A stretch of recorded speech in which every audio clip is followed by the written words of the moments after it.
वर्तमान काल स्वयं भी एक महानतम भविष्य को अपने गर्भ में समाहित किए होता है।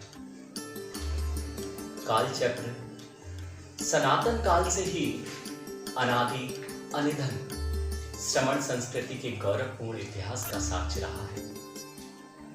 यह काल चक्र मानो इस धरा के सर्वोत्कृष्ट पद को गौरवान्वित करने वाले एक ऐसे श्रमणाचार को पाकर कृतकृत्य होने का ही वेदन कर रहा है। वर्तमान जिसे पाकर अति प्रसन्न है, भविष्य जिसकी कीर्ति के गुणगान के लिए स्वयं ही मानो प्रतीक्षारत हो।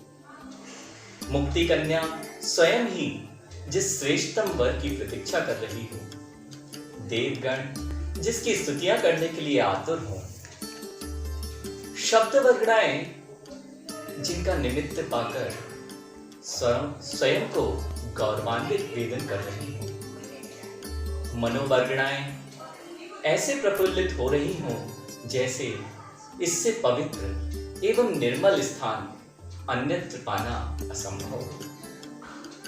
कर्मरूप परिणित कर्मवर्गणाएं इनसे निर्जरित हो मानो स्वयं को असहाय अनुभव कर रही है। जिनकी वाणी में, चिंतन में, जिन्हें भगवान की देशना के अतिरिक्त वर्ण मात्र को भी स्थान नहीं है, जिनकी व्यक्ति ही मानो स्वयं चारित्र का उपदेश दे रही हो, मानो समत्व की साक्षात प्रतिमूर्ति ही हो, जिनका ज्ञान सपर प्रकाशत्व को ही स्वयं ही उद्घाटित कर रहा हो, स्वयं सरस्वती साक्षात जिनके हृदय और अधरों पर विराजमान हो रही हो, जिन्होंने इस अतृप्त संसार को अध्यात्म रूपी अमृत का कलश प्रदान किया हो, जिन्होंने अदृष्ट को दृष्ट करने की दृष्टि प्रदान की हो, असत में सत का सद्भाव दिखाया है, अशुद्ध में शुद्ध, भेद में अभेद और अभेद में भी भेद, भेद में भी अभेद की दृष्टि प्रदान की हो, भिन्न में अभिन्नत्व, अभिन्नत्व में भिन्नत्व का उपदेश दिया हो, अनेक के मध्य भी एक रहते हुए ध्रुव दृष्टि प्रदान की हो, जो विषमता में समता के साक्षात दृष्टांत रूप हों, चित्त में चित्त को चेताने वाले हों, ऐसे प्रेक्षाकारी ऋतंबरा प्रज्ञा के धनी, यतियों में श्रेष्ठ, ज्ञान वारिधि, शुद्ध परायण, अध्यात्म रहस्य उद्घाटक, इस श्रमण संस्कृति के महानतम आचार्य, परम भट्टारक, पूज्यपाद गुरुवर विशुद्ध सागर जी इस संसार भ्रमण रूपी काल चक्र के अंतिम पड़ाव पर ही स्थित हैं।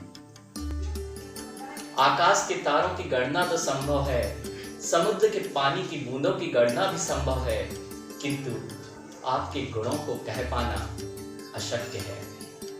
आप श्रद्धा और गुणज्ञता से परिपूर्ण हैं। यह जिन संस्कृति स्याद्वाद नमोस्तु शासन आपके योगदान को पाकर पंचम काल के अंत तक इसी तरह पल्लवित एवं वृद्धिगत होता रहेगा।